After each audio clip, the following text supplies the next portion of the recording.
El periodismo de José Martí tiene el color del arco iris. Él pinta con la palabra y por tanto su cromatismo es muy grande.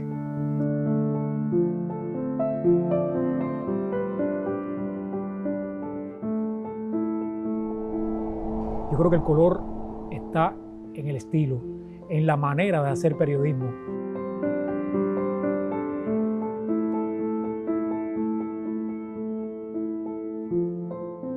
Tú te das cuenta que el ala y el color viene por todas partes, viene por la inspiración poética, viene por la plasticidad de las descripciones. Pero a la vez tiene que tener pasión en lo que está diciendo. Fíjate que los símbolos de Martí son ala, viento, fuego, luz. Yo lo considero como un gran prisma de posibilidades estilísticas y conceptuales.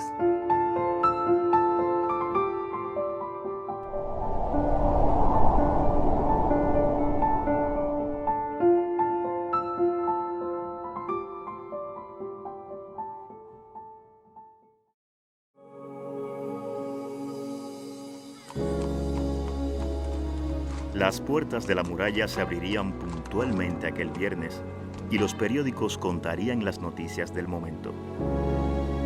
Sin embargo, ni el más sagaz de los reporteros de entonces podría olerse que aquel 28 de enero de 1853, cerca de la muralla y el mar, había nacido un periodista, pero no uno cualquiera, sino un maestro de la crónica que renovaría las letras en Hispanoamérica. Eso lo confirmaría el tiempo. Cuba es un país de grandes periodistas, de una extraordinaria tradición en el periodismo. Yo creo que hay consenso en eso, de que el periodista mayor es José Martí. Martí es como una expedición hacia lo interior. Un hombre que cuando tú lo empiezas a estudiar y cuando tú te dejas seducir por su vida, por su obra, y cuando tú lo sigues de alguna forma, no en el tiempo ni en el espacio, sino en la expedición interior que tú haces hacia ti mismo, tú descubres que Martí no separó nunca la emoción del juicio. Martí usa todos los recursos literarios habidos y por haber, todos, donde la imagen es decisiva en el estilo de Martí. Martí siempre escribe por imagen, porque piensa por imagen, razona por imagen. A veces el lector común tiene la idea de que Martí era todo inspiración. Esa inspiración es cierta, pero los que nos hemos enfrentado a los manuscritos de Martí sabemos que hay todo un laborioso proceso de escritura detrás de cada texto suyo.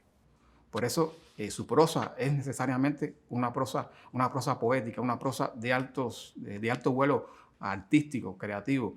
Y el periodismo justamente le da la posibilidad de hacer uso de numerosas técnicas. Por eso es que en su periodismo lo mismo podemos encontrar diálogos intercalados, que podemos encontrar pequeñas narraciones. Incluso él decía que necesitaba por lo menos ir una vez al mes a los museos para interactuar para llenarse un poco de color. Y realmente era como una terapia que él tenía, y eso también yo creo que fue fundamental también en su formación y en la manera de escribir. No por gusto él dice en el carácter de la revista venezolana que el escritor va a tratar de pintar como un pintor.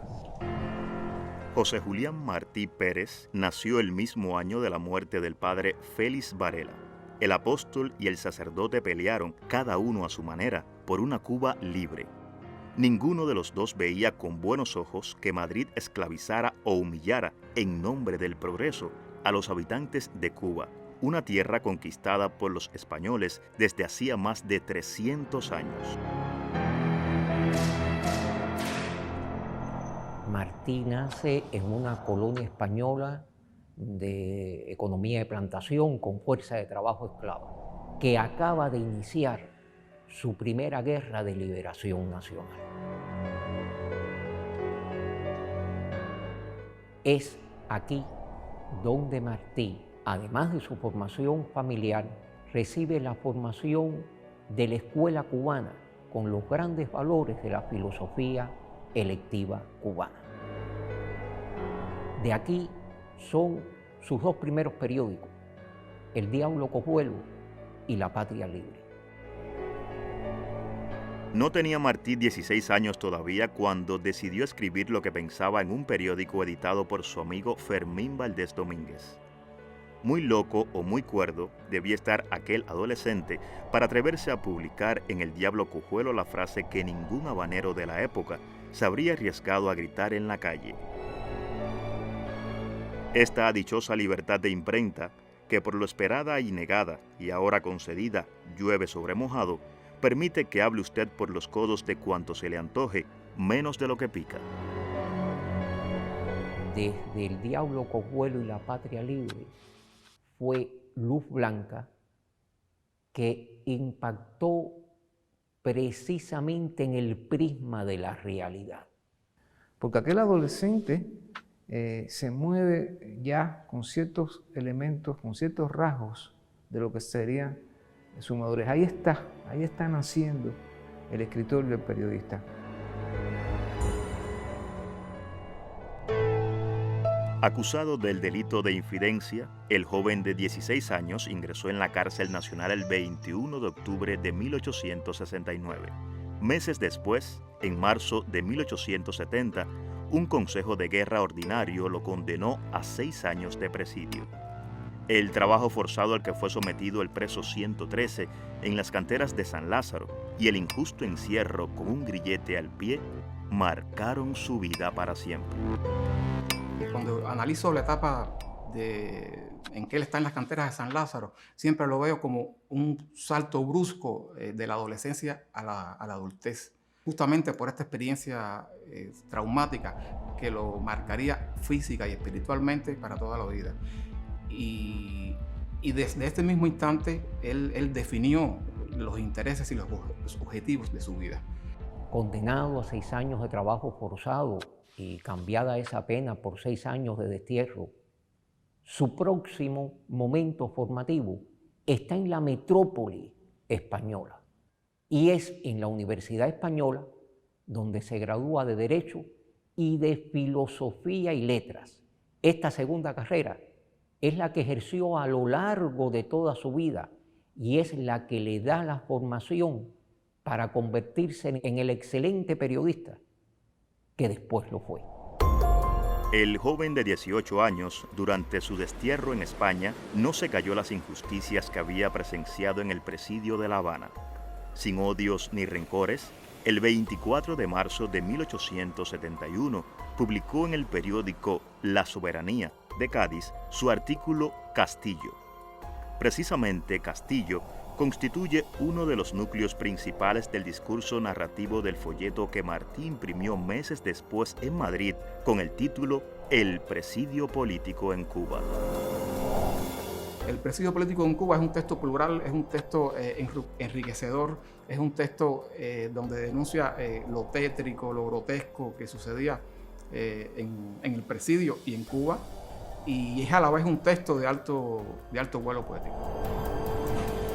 A finales de 1874, tras concluir sus estudios universitarios en España, Martí comenzó a gestionar su traslado hacia México, país latinoamericano donde vivía su familia.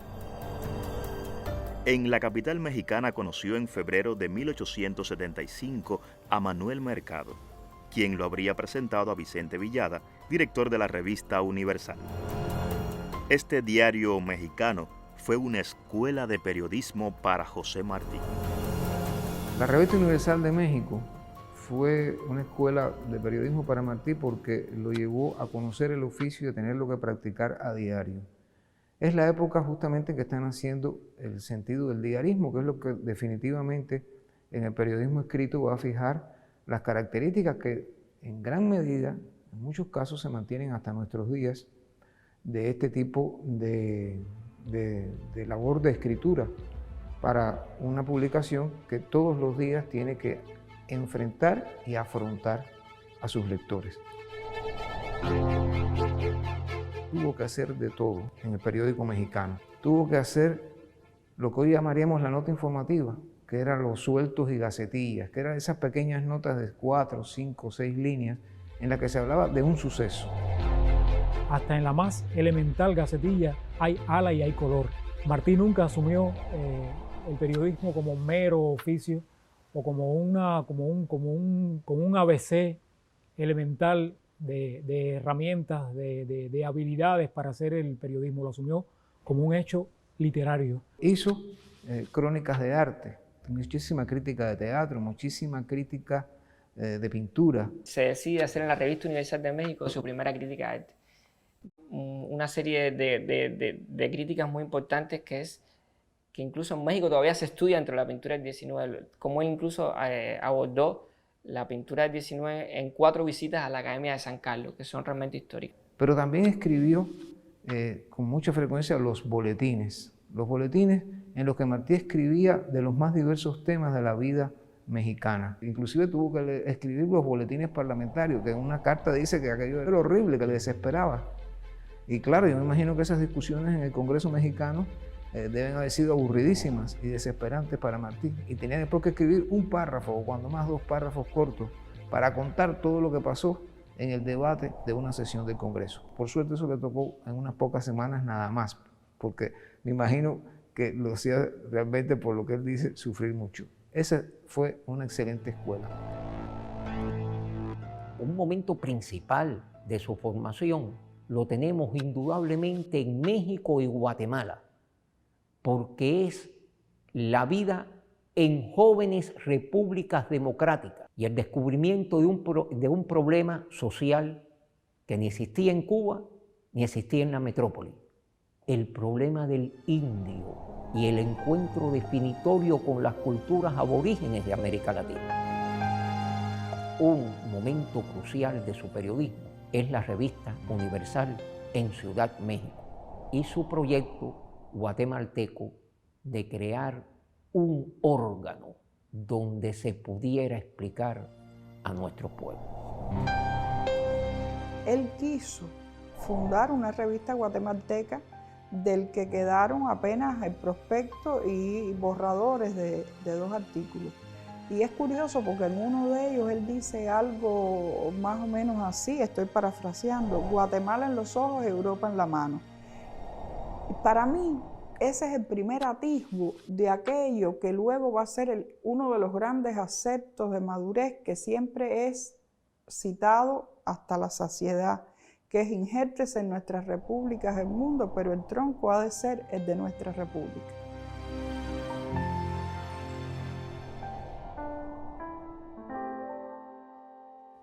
La segunda etapa de la vida de Martí es una etapa de maduración. Lo conforma desde 1881 a 1890.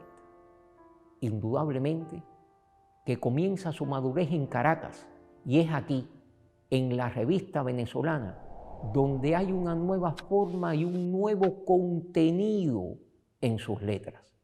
La forma, el modernismo literario.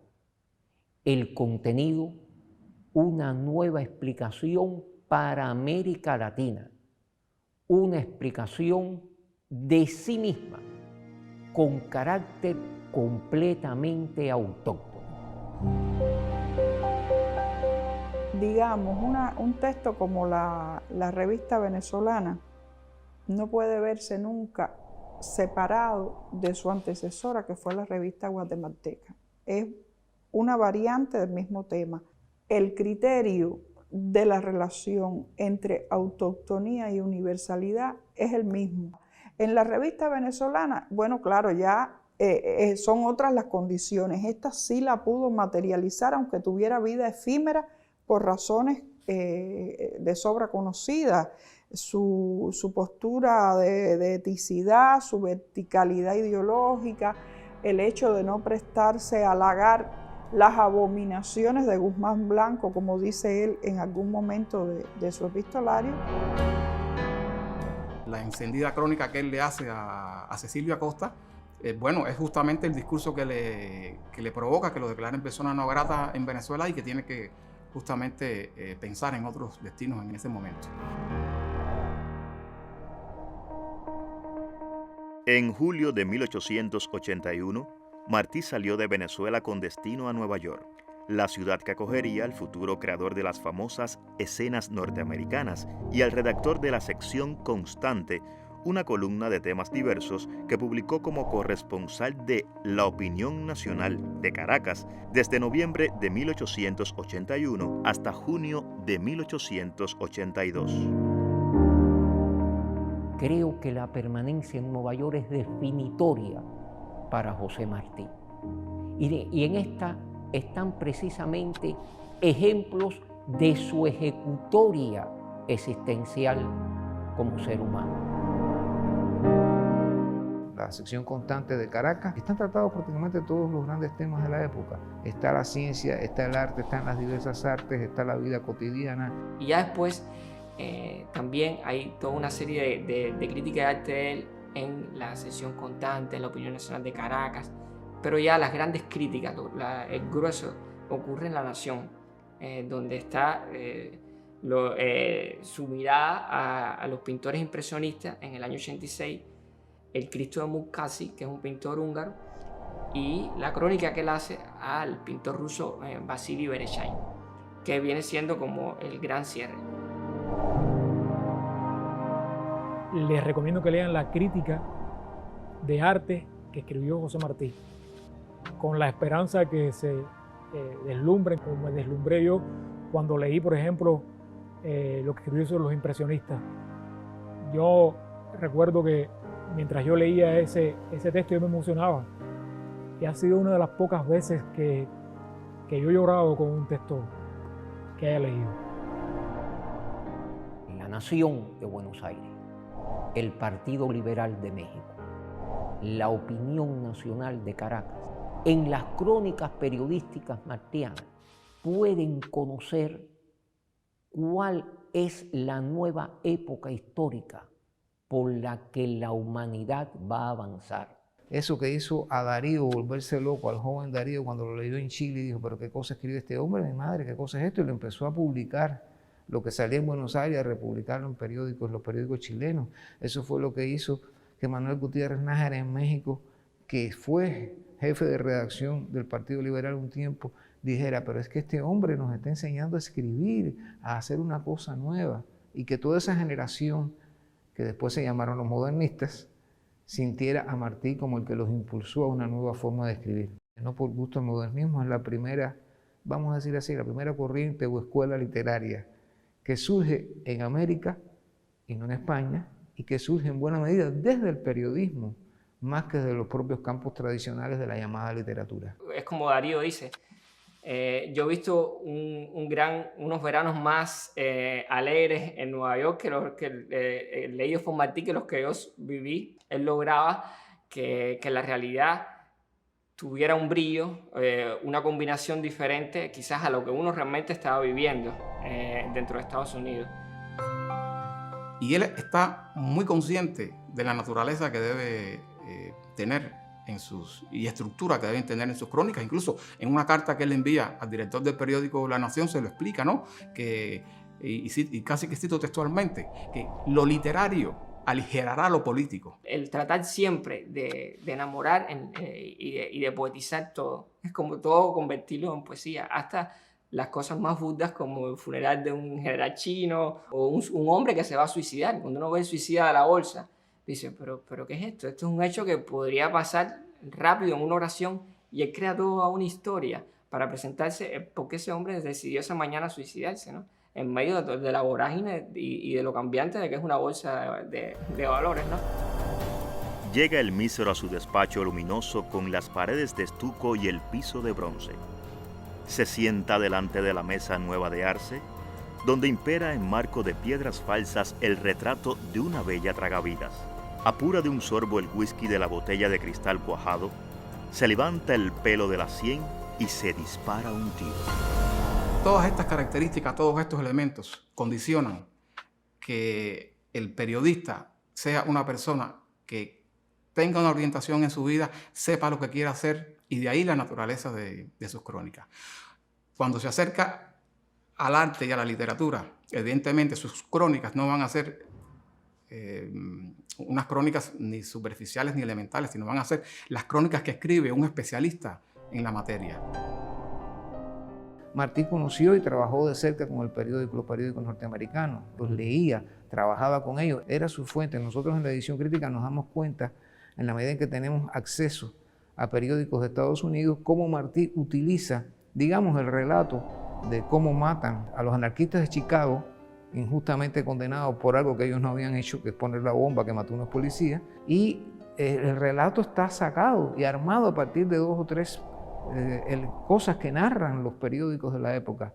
Y claro, Martí hace ahí un verdadero alarde de recreación, no solo de los acontecimientos y de la narración, sino de la lengua, porque eso está escrito en inglés y Martí lo vuelca a un español, bueno, a ese español divino de Martí. Textos aparecidos en diversos periódicos norteamericanos y hace todo un proceso de traducción muy a su manera de ese texto en inglés y la pone en la mejor prosa hispanoamericana del siglo XIX, que es la suya. Yo, por ejemplo, uno ve la crónica del terremoto de Charleston y piensa que va a enfrentarse a un suceso catastrofista totalmente y que va a haber solo desgracia. Sin embargo, él logra hacer detalles como que en esa noche, increíblemente, quizás por el susto, muchas mujeres dieron a luz y hubo muchos nacimientos, ¿no? Cae allí un muro sobre 2 pobres viejos que no tuvieron tiempo para huir. Va besando al muerto el hijo barbado que lo lleva en brazos, mientras el llanto le corre a hilos. Se ve que muchos niños han nacido en la noche y que, bajo una tienda azul precisamente, vinieron de una misma madre 2 gemelos. En las crónicas de Martí lo mismo está el gran acontecimiento. Pensemos en los procesos electorales o en grandes desastres naturales como el terremoto de Charleston, por ejemplo, o en la inauguración de la Estatua de la Libertad o del puente de Brooklyn.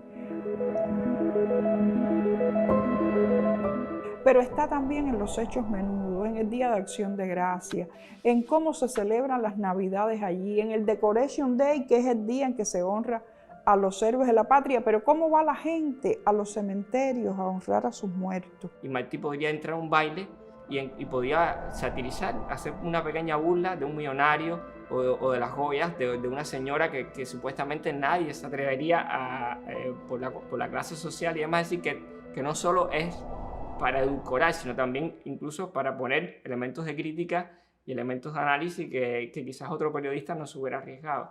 Y también la manera en que Martí presentaba esos acontecimientos o sencillamente esas recreaciones de la vida cotidiana de los Estados Unidos, lo hacía con una verdad tal, lo hacía también con una intensidad, con un color que a mí me fascinaba. Y siempre me dije, yo quiero contar historias así. Yo creo que la crónica está ahí, estaba a veces debajo de una piedra, lo que hay que es descubrirla. Lo más fácil es repetir palabras, repetir discursos en los trabajos periodísticos. Lo más difícil es mirar con esa mirada de Martí, que era triste, pero era profunda.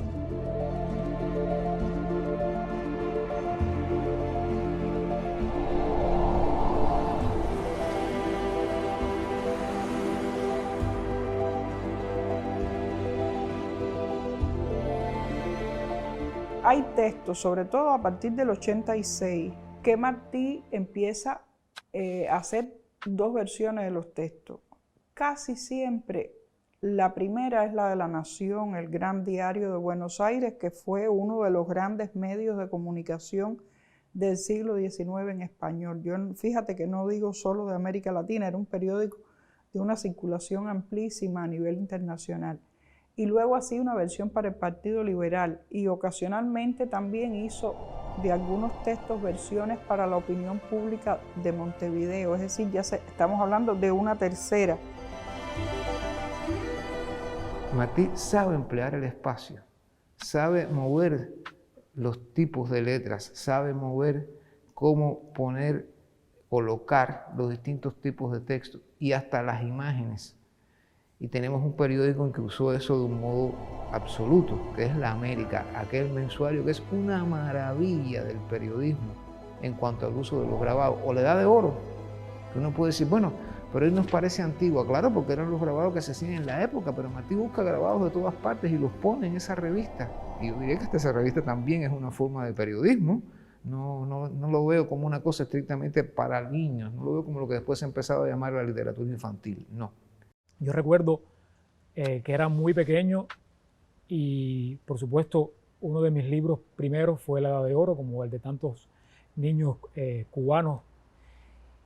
Pero a mí, más que Los Zapaticos de Rosa, más que Bebé y el Señor Don Pomposo, más que Meñique, me gustaban otros textos de la Edad de Oro. Yo recuerdo que uno de los textos que más me gustaba era La Exposición de París. Y mi abuela me decía, es que tú vas a ser periodista.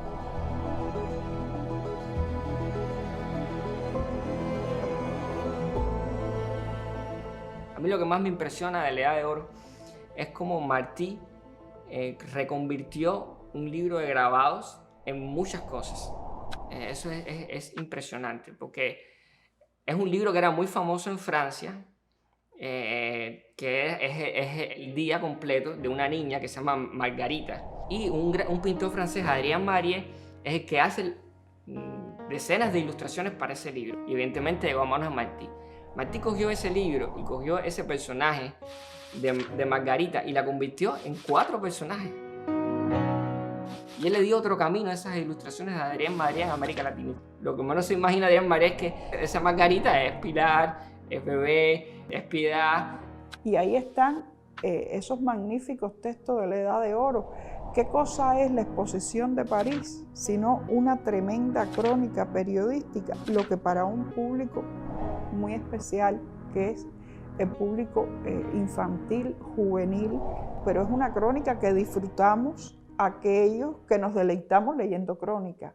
La manera en que te las contaba era como si uno pudiera verlas, como si uno pudiera recorrer esa maravillosa exposición de París con él, ir de pabellón en pabellón, o la historia de las cucharas y los tenedores, o la del hombre por sus casas. Realmente no es todo especializado, hay que bajar siempre, aligerar las cargas al lector y siempre con lo anecdótico, con esas pequeñas historias. Martí enamoraba en la lectura y él se apropió, él veía que ese era el estilo también que encontró en Samuel Esmay y lo incorpora a la Edad de Oro y creo que lo logró realmente de una forma magistral.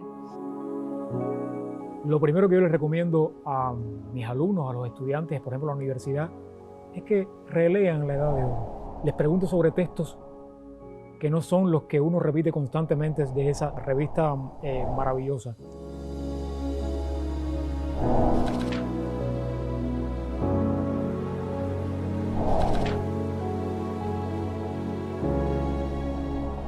En 1889, ya Martí era todo un maestro de la crónica en la lengua española.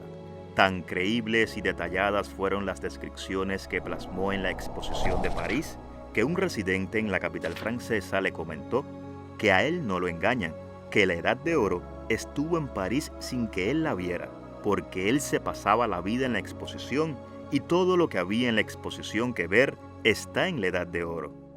Al escribir La Exposición de París, Martí acudió al mismo método que había aplicado durante años en las escenas norteamericanas, recrear los acontecimientos narrados en los diarios que él consultaba como fuentes en Nueva York.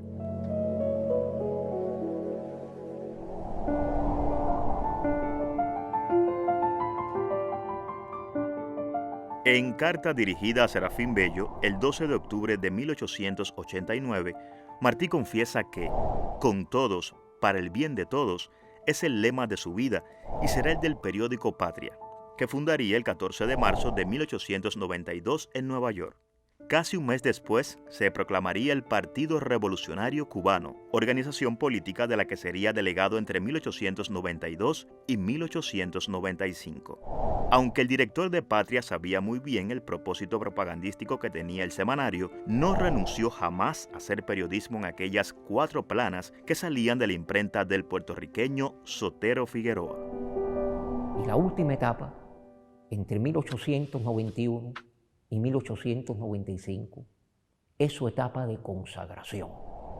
Es indudable que con el Partido Revolucionario Cubano laboratorio político de la futura República de Cuba independiente, el CENIC periodístico, lo tiene Patria. Lo que hizo Martí en Patria fue fundamental en ese proceso de organización de la guerra, mover conciencias, buscar consensos, algo importantísimo en esa época, establecer principios. Lo grande de Martí es que para hacer un periódico abiertamente político, entregó todos los recursos expresivos posibles. Un periódico que es doctrinario y sin embargo usted lee periódico Patria con un encantamiento. Martí comprendió muy bien o era plenamente consciente de la diferencia entre propaganda y periodismo, que a estas alturas todavía algunos no lo tienen claro. Él supo que había algo que era necesario, que es la mera propaganda, y que el periodismo y la propaganda podían tener espacios de confluencia, obviamente, en su propio cometido también, pero sabía que el periodismo era otra cosa, no era mera propaganda. Martí nos dio un ejemplo de que el periodismo tiene que volar, tiene que tener alas y tiene que tener inspiración, hasta para hablar las cosas más, digamos, más doctrinales. Hay que decirlas como un susurro, no con un grito, como una confesión hermosa, no como un dicterio. Patria, siendo un periódico aparentemente de manera esencial político, formador de conciencia, se convierte también en un periódico en el que hay elementos de crítica artística, de crítica literaria, hasta de recuerdos, y están las cartas. Esto es importantísimo. Hay gente que me dice a veces, ¿y esas cartas las escribiría Martí? Yo creo que no, porque a veces se dice el nombre, aunque a veces es verdad que dice un cubano. Desde la Florida nos escribe un cubano. En primer lugar, es el director del periódico Patria. Es el que traza la inteligencia de la política editorial de un periódico. Es un periódico político de alta política, porque además llena toda una serie de esferas sociales. Además de ser el director, Martí es un redactor del periódico. Editorializaba muy bien. Hay que ver esos textos para Patria, que editorializa de una manera genial. De ahí es donde está la trascendencia del periódico Patria, que Patria no es más que la República de Cuba hecha periódico. Martí es el director, el hacedor, el que hace eso que dice un amigo, el profesor Lozano, al que ustedes también incluyen en este documental, que es el momento de creación, ese momento en que están ahí reunidos un grupo de personas con él y se arma el periódico y se manda para la imprenta de Sotero Figueroa. Y Martí dando vueltas también por la imprenta para garantizar que le hagan las cosas como él quiere y cuidando hasta las líneas, los corondeles, esos detalles que hacen hermoso y delicioso el trabajo de un diario, ver cómo aquello se plasma en la hoja de papel y sale para el lector. Él disfrutaba de eso sin dudas. Patria era un semanario. Una vez a la semana, con el periódico, Martí llegaba a todas las tabaquerías cubanas y puertorriqueñas en la lectura de la tabaquería. Una actividad esencialmente cubana, no repetida en otros pueblos de la región. En Patria confluye no solo un ejercicio periodístico ejemplar, asumiendo incluso los cánones de la época, sino también la utilidad del periodismo. Y no olvidemos que el último concepto teórico de Martí, ese en que dice patria es humanidad, se encuentra inmerso dentro de la sección en casa que es la crónica social del periódico Patria, que también redacta José Martí. Efectivamente, la sección en casa es dar a Cuba que no está en la isla. La Cuba que está, sobre todo en Nueva York, aunque también ponen muchas veces información de otras emigraciones. Ahí está buscando, yo diría, varios propósitos. Uno, hacer sentir a esa gente que son cubanos y que no son estadounidenses, y levantar en ellos lo que ya tenían muchos, que es ese espíritu patriótico. Segundo, de algún modo lo que pudiera llegar del periódico a la isla, bueno, a Cuba, adentro de Cuba, hacerle comprender a los cubanos de Cuba que esos también eran cubanos. José Martí siguió siendo el director del periódico Patria después de su salida de Nueva York a finales de enero de 1895. Diversas cartas enviadas entre febrero y mayo a Benjamín Guerra y a Gonzalo de Quesada dan fe de ello. En una de esas misivas se demuestra cómo Martí opinaba acerca de lo que se publicaba en Patria. Desde Cabo Haitiano escribió el 10 de abril de 1895. Del artículo sobre la proclama de Massó, solo ese número me ha llegado desde febrero, y en él una pequeñez que estirpar con mano firme, y es el tono burlón o jocoso de los comentarios sobre la guerra. La guerra es grave, y se espera de nosotros gravedad. Fue unánime alrededor mío el deseo de que se mudase el tono leve y novicio de los comentarios.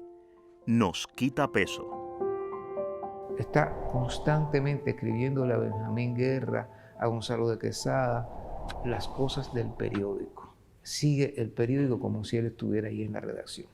Martí es el primer corresponsal que tiene Patria en la guerra. Informa a sus lectores de cómo se ha iniciado la guerra, de cómo avanza la guerra con el Partido Revolucionario Cubano al frente. Un hombre flaco, débil, un intelectual, conducir a esos guerreros sudorosos y difíciles y complejos. Eso es una cosa muy extraña de Martí, muy extraña, cómo logró seducir a tanta gente y a esos grandes, ponerlos de acuerdo a pesar de sus divergencias. La patria es para Martí un ánimo, un espíritu, una sensación, una sensibilidad. Y por eso su periódico quiso hacer todo eso. Y lo hizo. Es que Patria es la obra mayor del periodismo cubano. Nació en Cuba, vivió por Cuba, murió en Cuba. Esta podría ser la síntesis biográfica del periodista que cayó en combate el 19 de mayo de 1895. Era domingo cuando le llegó la hora a José Julián Martí Pérez en Dos Ríos. La hora que él había presentido desde hacía mucho tiempo. Le llegó a miles de kilómetros de la oficina de 120 Front Street. Allí, en Nueva York, ningún redactor de Patria sospechaba lo que había ocurrido en los campos de Cuba Libre. El 17 de junio de 1895, Patria confirmó la muerte de su director. 8 días más tarde, los emigrados cubanos leerían el número especial dedicado a glorificar al patriota, a enaltecer al inmortal. De todas formas, él dirigió esa guerra, de alguna forma, después de muerto. El Estado en los destinos de este país seguirá irradiando ahí. Es una cosa rara, por eso es que uno tiene la sensación de que en cualquier momento va a entrar por una puerta y te va a poner la mano en el hombro. Qué rico sería eso, qué bueno sería eso. Yo creo que Martí es uno de los más importantes, uno de los más renovadores, uno de los mejores periodistas de la lengua. Yo creo que esa dadivosidad y ese amor por la literatura y por la palabra, por el lenguaje, lo hacen uno de los periodistas culturales más importantes que ha tenido nuestro continente y, bueno, en general, Hispanoamérica. Martí es el mismo desde que es un adolescente hasta que cae en Dos Ríos en cuanto a coherencia y bioestética. Fue un artista total, fue un hombre que comprendió que las artes había que integrarlas y esto se va a ver por consiguiente en su periodismo, que es a la vez periodismo y literatura. Y yo creo que el hecho de que sean leídas por el lector del siglo XXI, yo creo que es la medida del interés que reviste ese discurso a un lector contemporáneo. Martí es el rey Midas de la comunicación. Yo siempre digo, la Biblia, Shakespeare, lo abordó todo. Ahí está toda la naturaleza humana y Martí.